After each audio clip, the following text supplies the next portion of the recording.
दैनिक हिंदी में आपका हार्दिक स्वागत है मित्रों। पिछले वीडियो में हमने अविकारी शब्दों में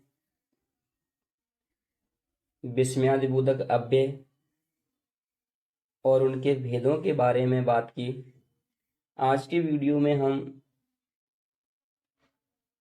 निपात की परिभाषा और उनके कौन कौन से भेद हैं उनके बारे में जानेंगे। तो देखते हैं। निपात ऐसे अविकारी या अव्यय शब्द निपात कहलाते हैं जो संज्ञा, सर्वनाम, विशेषण व क्रिया विशेषण के साथ प्रयुक्त होकर उस पर बल देने, उसे सीमित करने अथवा दूसरों के साथ मिलाने का कार्य करते हैं। जैसे न, मत, नहीं, काश, ही, भी, तक, केवल, हाँ इत्यादि। आगे है महर्षि यास्क ने अपने ग्रंथ निरुक्त में कहा है कि उच्चावचेषु अर्थेषु निपतन्ति ये निपातः, अर्थात हमारी भाषा में कुछ शब्दांश ऐसे होते हैं जिनकी व्युत्पत्ति हमें पता नहीं है, उन्हें निपात कहा जाता है। तो ये हमने निपात की परिभाषा देखी। तो निपात की परिभाषा सामान्य रूप से और महर्षि यास्क के अनुसार हमें ये परिभाषा ध्यान में रखनी है। अब हम निपात के भेद देखते हैं कि निपात के कौन से भेद हैं। तो निपात के निम्न भेद स्वीकार किए गए हैं, जिसमें पहला है निषेध बोधक निपात। इसमें मत, न, ना, नहीं, भी। दूसरा है अवधारणा बोधक निपात। इसमें ठीक, लगभग, करीब, तकरीबन। तीसरा है बलदायक या सीमा बोधक निपात। इसमें तो, ही, तक, सिर्फ, केवल, भी और पर। ये ऐसे निपात हैं जो वाक्य में बल देने के लिए या उनकी सीमा का बोध कराने के लिए प्रयोग किए जाते हैं। अगला है स्वीकार बोधक निपात। इसमें हाँ जी, जी और हाँ। तुलना बोधक निपात में सा, सी, से।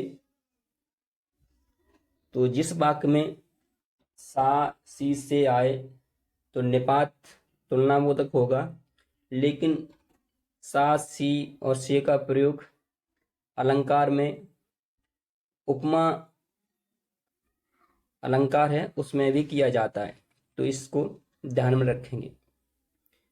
अगला निपात है आदर बोधक निपात। इसमें ये जी। अंतिम है प्रश्न बोधक निपात। प्रश्न बोधक में सिर्फ क्या और न आता है। तो ये निपात के भेद थे, इनको हमें ध्यान में रखना है। इनमें कौन कौन से ये पद आ रहे हैं ये हमने इसमें बताने का प्रयास किया। आगे है कि जिस प्रकार संज्ञा, सर्वनाम, विशेषण आदि व्याकरणिक कोटियों का अपना स्वतंत्र अर्थ होता है, उस प्रकार से निपातों का अपना स्वतंत्र वस्तुपरक अर्थ नहीं होता है। तो ये बात यहाँ पे स्पष्ट हो रही है कि जो पद हैं व्याकरण में, संज्ञा, सर्वनाम, विशेषण, क्रिया, इन सब का अपना स्वतंत्र अर्थ होता है, लेकिन निपातों का अपना कोई स्वतंत्र अर्थ नहीं होता है। किसी वाक्य में प्रयुक्त होने पर ये वाक्य के संपूर्ण अर्थ को प्रभावित करते हैं। निपात का जो कार्य है, यदि कोई वाक्य है और उसमें इनको प्रयुक्त करते हैं तो उसको ये उस वाक्य के अर्थ को ये प्रभावित करते हैं। जैसे क्या आप वहां गए थे, तो इसमें ये वाक्य है, इसमें क्या है और क्या ये प्रश्नबोधक निपात है। अगला है वह नहीं सो रहा है, तो इसमें जो नहीं है ये निषेधवाचक निपात है। अगला जी नहीं, मेरे पास कुछ नहीं है, तो इसमें जो नहीं पद आ रहा है, दो जगह नहीं आया है और यह नकार बोधक निपात है। मैंने भी इसे देखा है, तो इस वाक्य में जो भी है ये बलदायक या सीमा बोधक निपात है। और अंतिम वाक्य है कि यहाँ मत आओ या इधर मत देखो, तो इन वाक्यों में मत और यहाँ पर भी मत है, तो ये भी निषेध बोधक निपात है।